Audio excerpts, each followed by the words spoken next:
Welcome to the Soul Revival Podcast, where we have deep and meaningful conversations exploring modalities, tools, and healing, guiding you back to your most expansive soul self.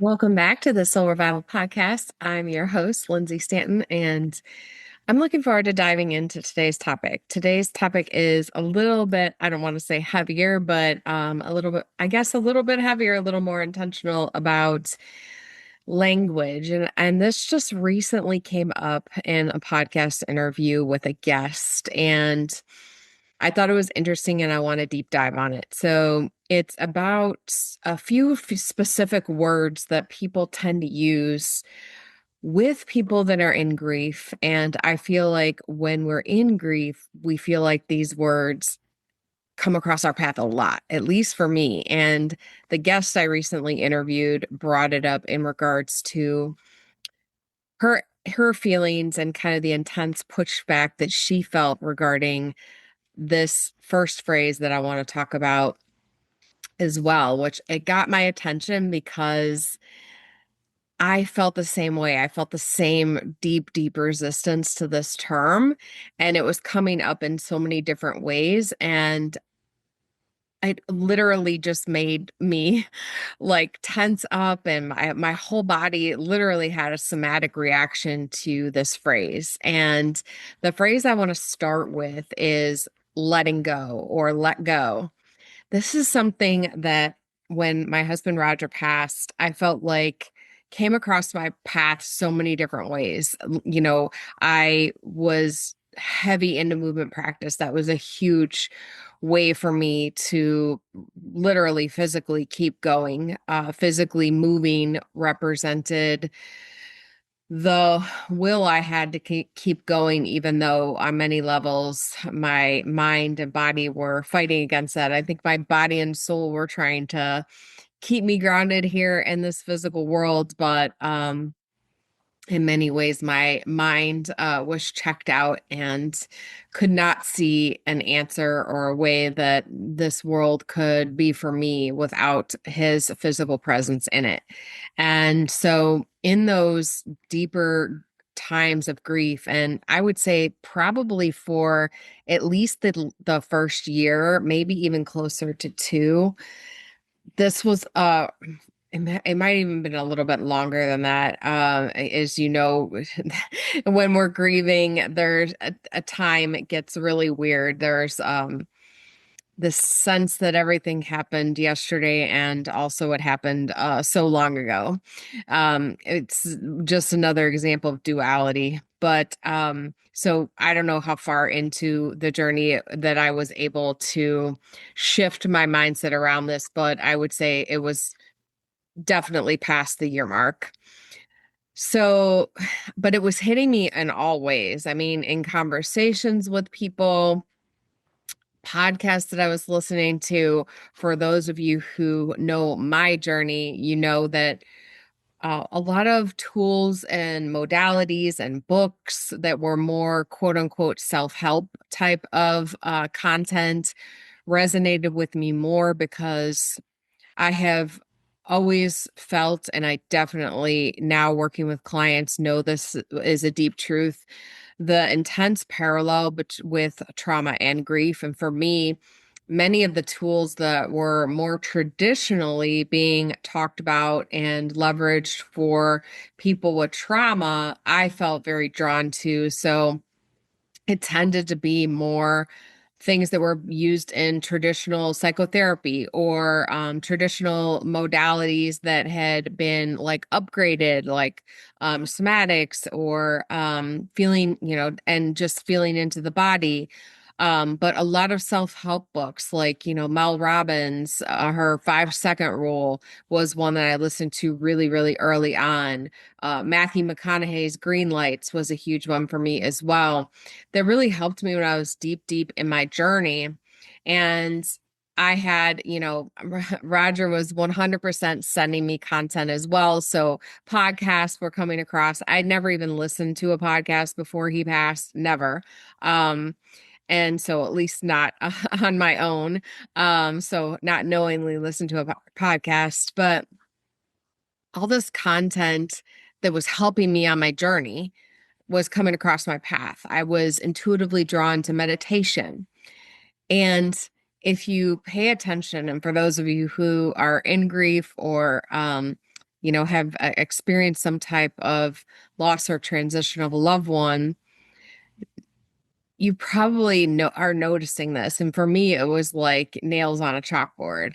But in meditation apps, in the books I was listening to, in conversations I was having, it felt like I was hearing the term let it go so often.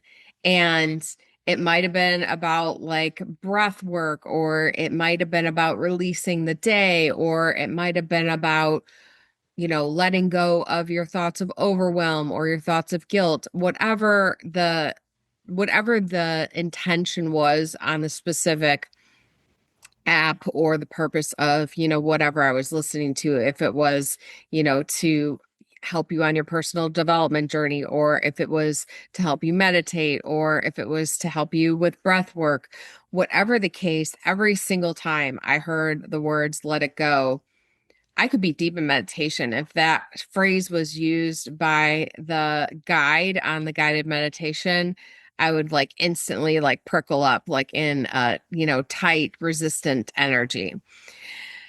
And the guest that I recently interviewed talked about this and said that a friend of hers had said to her she needed to quote unquote let it go with the loss of her son, and how resistant she was to that.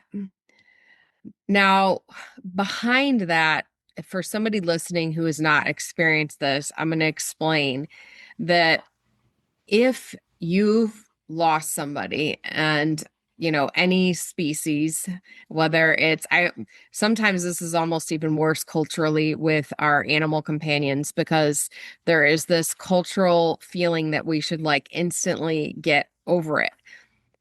First of all, let me just say there is no quote unquote getting over it.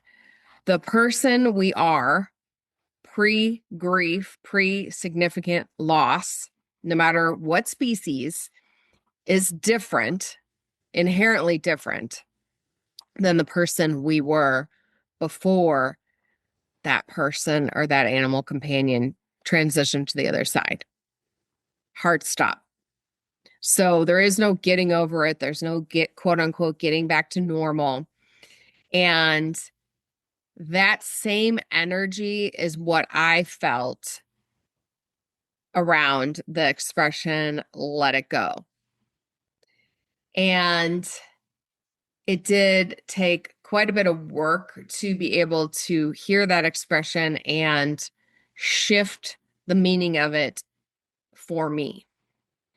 But if you're helping somebody who's grieving, I just want to reiterate that it might be better to find some other language, because our language does matter. And I've talked about in past episodes the energy behind the words we use and why it's so important. We know it's important for manifestation.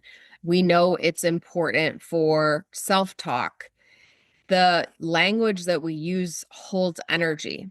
So for somebody that's in grief and all they want to do, literally their singular focus, at least from my experience, was on clinging to every bit of connection to their loved one on the other side. The last thing that resonated with me was let it go. No, I won't be letting it go. I'll be clinging. Thank you very much. That connection is what I'm like fully focused on building. And after quite a bit of work, I still don't feel like, this term doesn't bother me. I don't feel resistance to it. I now look at it very differently, but I would say that if you're friends with or love someone who is going through something, a major transition, loss, that's probably language to avoid in my experience. And it seems to be the case with the clients I work with. And like I said, it was brought up in this recent episode that I filmed as well. Thank you for listening to the Soul Revival Podcast. I'm your host, Lindsay Stanton.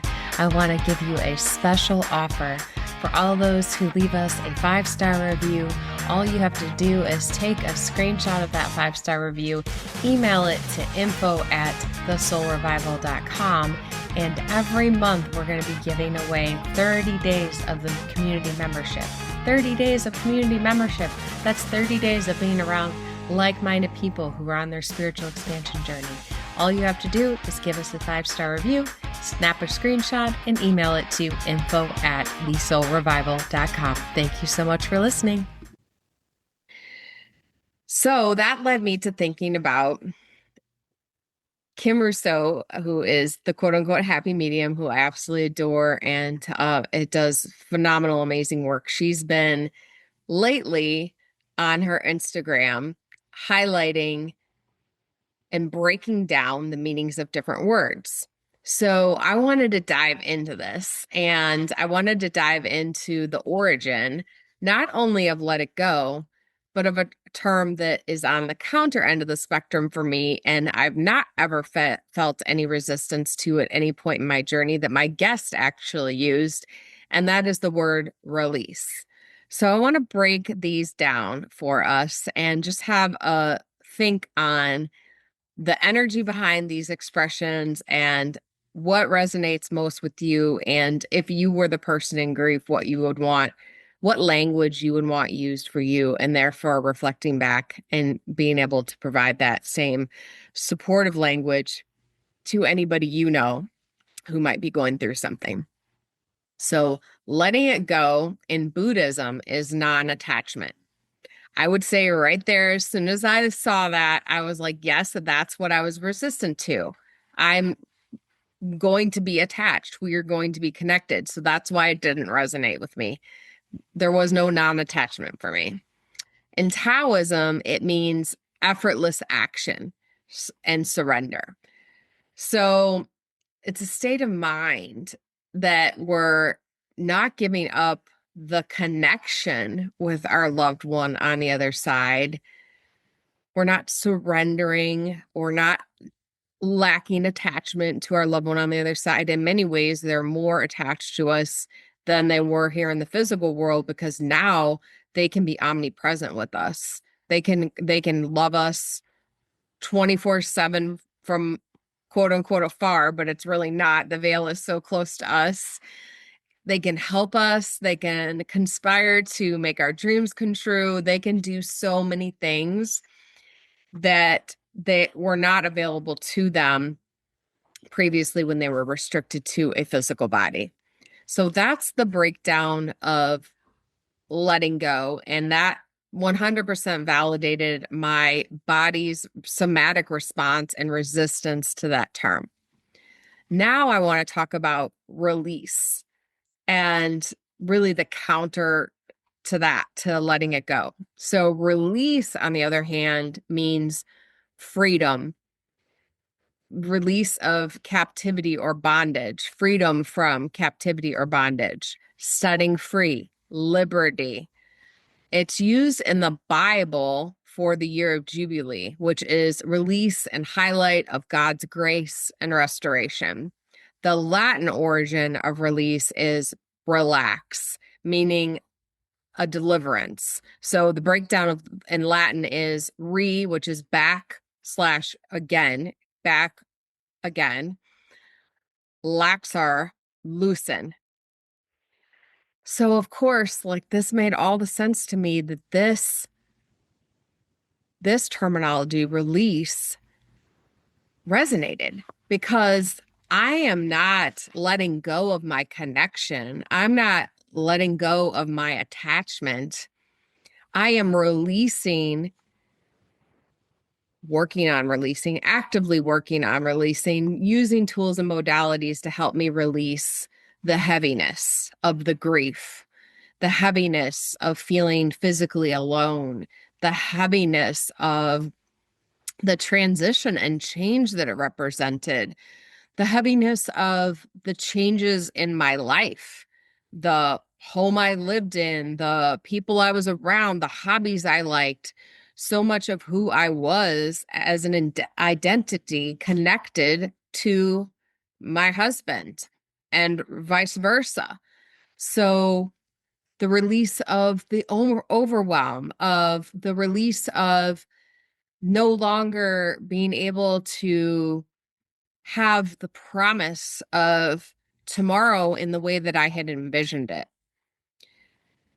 Release of any fears I had. This word resonates with me now and resonated with me then. So the word release, we can actively work on, because this is all always a work in progress. And I think anybody, it's we're never quote unquote done grieving. It morphs, it changes, it transitions, but the grief is still there. And the end goal, in my opinion, shouldn't even be to quote unquote get rid of the grief. It's how can it help us? What can it show us? What power can we take from it? What connection to vulnerability and empathy can we take from it? And this is really where words make all the difference, because we're connecting back to our core essence, our self. And this is why taking time to do deep exploration when you've experienced a major loss is so important, because it's that deep exploration, it's that deep work, it's that unveiling of past traumas and working through things that ultimately helps us in the expansion. And that expansion leads to a release of the negative stories you've been telling yourself. I see it so often with clients working through grief that they're telling themselves stories of guilt, or building elements of the relationship in a negative way that, even if they did exist, which oftentimes I'm positive they didn't, our loved ones on the other side, all that's gone. They have released us from anything negative, that was anything that was a conflict here in the physical world. They have released us from that. And they're only love and light. They want to provide us with all of the help, the love, the protection. They want us to release attachment to anything negative that we're harboring, whether it was like guilt around timing, or maybe you didn't make it there in time. I know that was the case for me. That's all intentional. That was designed. It was designed that way. And it takes a lot of work to be able to get to the point where you can realize that, accept that, and then release it. There is a reason. I firmly believe, it's been my experience in my life, that everything happens for a reason. Even the really, really hard things that we don't want to think happen for a reason, that we can't wrap our head around why they happened. Later on, we have a huge period of growth and expansion from it if we take the opportunity. And we have these advocates, these beautiful, beautiful advocates on the other side working on our behalf constantly. But to me, this is the difference between release and letting it go.